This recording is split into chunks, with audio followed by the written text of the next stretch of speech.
ဒီလူဟာသူ့ရဲ့ထူးခြားတဲ့စွမ်းရည်တွေကိုကမ်းခြေမှာပြသနေပါတယ်။သူ့မှာဘလို့ထူးခြားတဲ့စွမ်းရည်တွေပိုင်ဆိုင်ထားတာလဲ။သူကတလိမ့်ဆန်တွေသွားလာတဲ့ပုံစံတိုင်းသွားလာတတ်တာပါ။ဒါမှဖြစ်နိုင်မှုထင်ရတဲ့စွမ်းရည်တစ်ခုပါ။ခေါင်းကိုရှေ့ထုတ်ပြီးတော့ဖင်ကိုနောက်ပြစ်ခါ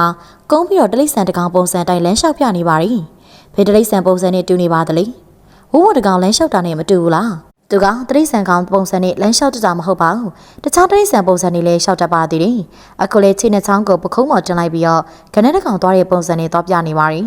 တကယ်ခနဲ့စစ်တိုင်းပါပဲတကယ်ကိုအံ့ဩစရာပါပဲခနဲ့ပုံစံလုတ်ပြဖို့ဆိုတာမလဲကိုပါဘူး